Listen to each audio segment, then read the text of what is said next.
Hello, warriors, and welcome to another ride in the struggle bus where every wheel's an empty triangle. On today's Road Rage, we've got a pretty fighty game for you today. It's a pretty messy game, all in all. Both of us made some pretty big mistakes, but there were some interesting fights in it. Uh, Two of them back to back, actually, and so I think it would be a good game to go over, again, to show what I think about when I'm in the middle of a fight.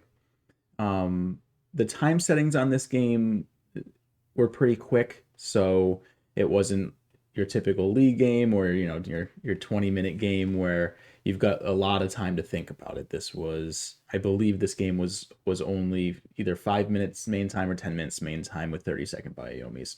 So enough time to think about it, but not enough time to really dive into it during the game. So that's why it's just a little sloppier than some of our other games are.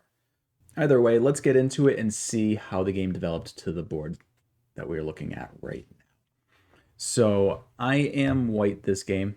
This was played on OGS, playing against a 3K. And so things start off simple enough with standard variations that you'd expect in Fuseki. I extend on the top. He looks like he wants to form a Moyo on the bottom.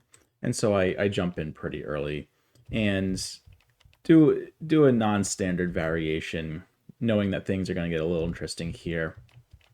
I'm happy with any reduction I'm going to get out of this, and so I jump out just to move a little quickly, understanding that this cut is here, and I am fine with that. He immediately he peeps it. I block. I let him get the cut, and then I turn on the outside, sacrificing these 4 stones to get some strength on the outside. And again, I'm fine with this. This game's still pretty even. AI has this within 2 points, and so this is all fine stuff. So moving on, he again tries to peep a cut. I play on the outside, and then eventually do have to protect the cut, and we move on to the rest of our corner variations. So nothing too crazy here. Just reducing him, and this is probably where things start getting interesting, right? He's got his 2 stones separated here now. And so we play along here. He makes a base. I gain some strength on the outside and then look to get a large top. And he has a semi-weak group. And so as he runs out, we go to block him. And then I take a big Tanuki over here to reduce his right side. Just take this random peep and, secure the right side. And then he takes this cut. And this is really where things start. This is where things start getting particularly messy this game. So I decide to sacrifice the B9 stone to get some strength to hopefully be able to run out into the center. But it doesn't go as easily as I thought it was going to. I play this to threaten to push through to then hopefully be able to come out. But he instead decides to block. And so we have to push and cut. And so that is what we do. And now we've really got a fight on our hands, right? And we're in a pretty tough position because black on the left side is already alive, and these black stones aren't particularly weak, and we're surrounded. So it's gonna be pretty tricky. So we try to push through. He blocks, we connect. He connects, we Atari, and we come through here in a hopes to try to isolate these 4 stones, which we're able to do, but it comes at a pretty big price because our corner is very, very weak now. And so we do end up getting these 4 stones, but again, we're probably going to lose the corner. And so this is, I guess, the first fight of this game, and we fumble this one pretty hard, but it is a tricky situation. I protect the cut, knowing that he's going to take this, and I play the Hane to reduce his liberties. And this is where I mess up, but granted, this is a pretty tricky situation. So I connect here, which loses me the liberty race, as you'll see. And we had this sneaky cut here that ends up working a little bit better. It turns into a ko. Black plays here, and then we go and play the Sari. He can capture, and then we can start the ko. This isn't a great ko for white, but it's better than just being 100% dead, which is what ended up happening in the game. But anyway, moving on. So we do this. Black, I realize that black's going to be alive here, and so I try to at least save these stones I thought that this was going to be enough to get us there, but it does not, because when we come in, black has the throw in, and now we won't be able to ever connect to get the liberty to play here. I recognize this and play on the outside and just try to get what I can here. And I threaten to connect up. And now this is at the board state that we showed at the beginning of the game. So this just gives you how we got here. And so now we've got an interesting little co-fight. And I think it's always fun to go over co-fights. And one thing that's good about this one is, it's big enough to care about in a sense. There are bigger moves on the board, which we'll get to in a bit. But what's nice is a lot of the co-threats that I have are moves that I would want to play anyway. They are moves that get me points, as where a lot of his co-threats are inside my territories, and he ends up not getting many points for them. But getting back at it, when you start a co-fight, it's important to understand what are we fighting over.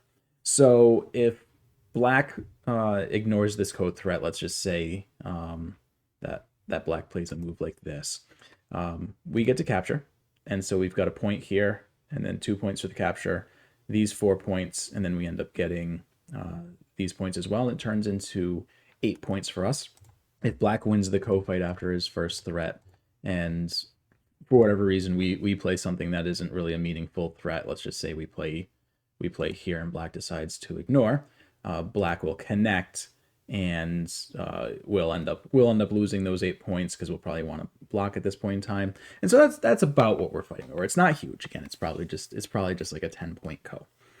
And there are larger things on the board, but it's still an interesting co to look at. Plus, I love co-fights, which you guys know, and so we are going to fight.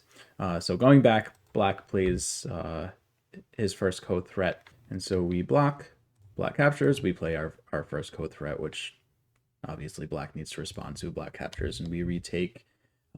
And now, not only does black play a co-threat that doesn't really help his position at all, it actually fixes our cut here, because black could have just played b8 to capture the stone. So now we get to play this, which fixes that cut. So black recaptures, and now we threaten these 3 stones. Black captures, we retake. And black continues over here. Again, it's worth pointing out that other than c5, black hasn't gained any points with any of his co-threats yet. And a lot of our co-threats now are going to start getting us points. And so black takes, and not this one. This one is still a 0-point move. But here we end up solidifying some position over here.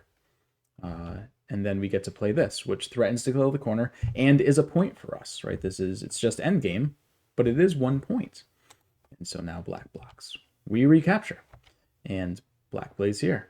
Pretty simple move to answer. We connect, black captures, we threaten to kill the corner, and go on. And now, even though this isn't a great move, right? It's terrible shape. It's still a move that we're happy to play. It connects our stones. So this is another co-threat of his that we end up getting a better position after we fix it. And now we play another 1-point move threatening to kill these stones. So black connects, and we recapture. Black plays yet another move that doesn't actually get him any points. We capture, black recaptures. I threaten to push through, which is also 1 point, and black blocks.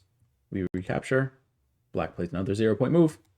We fix, black captures. We play a 1-point move threatening to cut, and black plays yet another move that isn't going to give him any points. And then at this point, I finally realized that the glaring issue on this board, that is, there's a lot of Aji here, a lot of very strong moves for white, especially now that we've pushed and have this cut here. And it first starts with me realizing, like, okay, we've got a co-threat here because we can threaten to kill these stones, and then we can continue pushing through and continue trying to surround these stones. So there's a lot here.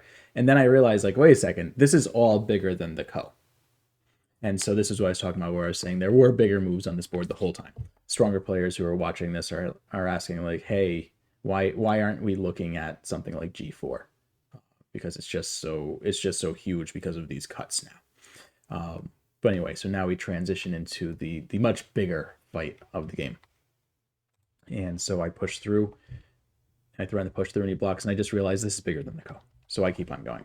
Because again, if I'm able to separate these 3 stones or these 3 stones, that's larger than this. So I push down, he jumps, I jump to follow as well. And again, the goal here is to just keep some stones separated. I'm hoping to be able to kill either these 3 stones or these 3 stones. That's the goal here. I mentioned in a lot of my videos that, often your goal shouldn't be to kill.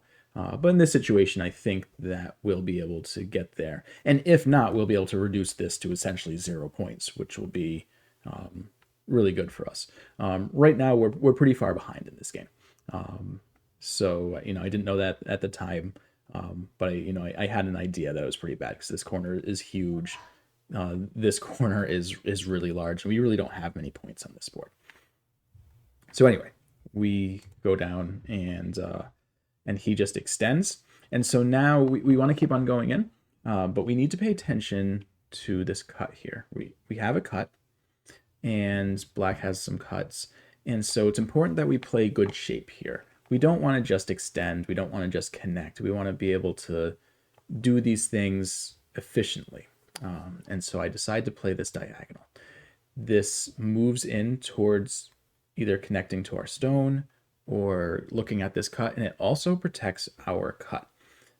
Because if black tries to wedge, we can Atari, which gets us the tiger's mouth. And so then when black connects, we can connect, which then threatens to kill these 3 stones, because if we play here, then that separates these 3 stones. So that is why I decide to play this. It's important. Shape is always important, but it's especially important when we're in the middle of a fight. And so that is why I played this move. So black goes and threatens to cut, and we're obviously going to protect that cut, and so we protect the cut. And then black peeps for whatever reason, and obviously we have to connect. There's no other move. And then black plays here, because otherwise we're able to push through and capture these 3 stones. Of course, black's in a lot of trouble here, because doing this, I can now threaten to get these 3 stones. So this Atari is the stone.